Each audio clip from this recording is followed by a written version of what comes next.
প্রথম মত হলো মানুষ তো গণভোট দিচ্ছে। কিছু কিছু জায়গায় ইতিমধ্যে লক্ষ্য করেছি যে গণভোটের নাতে ভোট দেওয়ার জন্য সংঘবদ্ধ চক্র ক্যাম্পেইন শুরু করেছে তারা। এটা স্বাভাবিকভাবে আমরা মনে করতে পারি যারা জুলাই জুলাই বিপ্লবকে যারা ধারণ করে না, তারা পতিত সক্রিয় কিছু আছে, সেই সাথে অনেকে আছে বর্তমান নির্বাচনে আছে, কিন্তু জুলাইয়ের চেতনাটাকে তারা ধারণ করতে চায় না। জুলাইটা তারা সহ্য করতে চায় না। তারা আগের পুরনো রাজনৈতিক বন্দোবস্তকেই ভালোবাসে এবং সেটাতেই তারা স্বস্তি বোধ করে। মনে করি তারা সম্মিলিতভাবেই এই ন্যায়ের পক্ষে ক্যাম্পেইনটা করছে। এটা আমাদের জন্য খুবই হতাশাজনক একটা বিষয়। দেশের এরকম একটা সর্বজনের মুক্তির যে পথ, সেখানে আমরা এই ধরনের কার্যক্রম আমরা প্রত্যাশা করি না।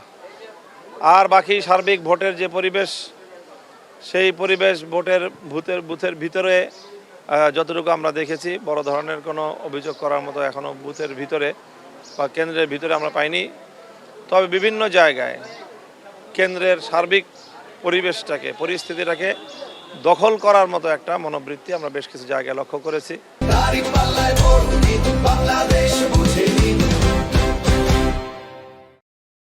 আমাদের 13 আসনের 34 নম্বর ওয়ার্ডে সেখানে বেশ কিছু অনেকগুলি কেন্দ্রে এবং সেখানে ব্যাপক ত্রাস তৈরি করা হয়েছে, আতঙ্ক ছড়ানো হয়েছে।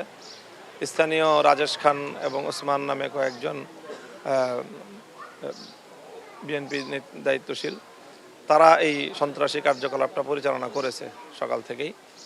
আমরা সেখানে আইন শৃঙ্খলা রক্ষাকারী বাহিনীকে আপত্তির কথা জানিয়েছি, কিন্তু আইন শৃঙ্খলা রক্ষাকারী বাহিনী আসতে আসতে তারা তাদের পরবর্তী ধাপে চলে যায়, এরকম একটা পরিস্থিতি।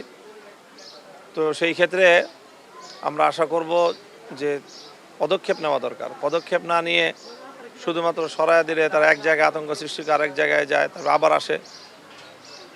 তো এরকম একটা পরিস্থিতি আছে যে তাদের মধ্যে, ভোটারদের মধ্যে আতঙ্ক ছড়িয়ে দিয়ে ভোটার উপস্থিতি কমানোর একটা প্রবণতা লক্ষ্য করা যাচ্ছে। আর সার্ভার ডাউন হয়ে যাচ্ছে সব জায়গায়, যার কারণে ভোটাররা তাদের সঠিক তথ্যটা পাচ্ছে না, যার কারণে অনেকেই 1 ঘন্টা 1.5 ঘন্টা পর্যন্ত চেষ্টা করেও ভোটার তথ্য না পেয়ে কেউ বিরক্ত হয়ে বাড়িতে ফিরে যাওয়ার মতো ঘটনাও দেখেছে। হ্যাঁ, ভোট স্লো হয়ে গেছে। বুথেও ভোট গ্রহণের গতিটা খুবই স্লো।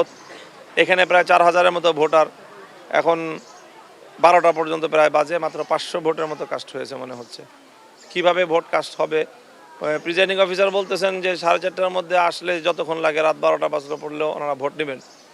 ভোট তো নেবেন, কিন্তু একজন মানুষ 4টার সময় এসে রাত 12টা পর্যন্ত ভোট দেওয়ার জন্য অপেক্ষা করবে কিনা, এটা করা তো কোনো যুক্তির কথা না, স্বাভাবিক না। এটা অনেক অসুস্থ মানুষ আছে, বৃদ্ধ মানুষ আছে। তো এটা খুবই সমস্যাপূর্ণ মনে হচ্ছে যে কিভাবে এতগুলো ভোট সময়ের মধ্যে কভার করবেন, এটা আমাদের বুঝে আসতেছে।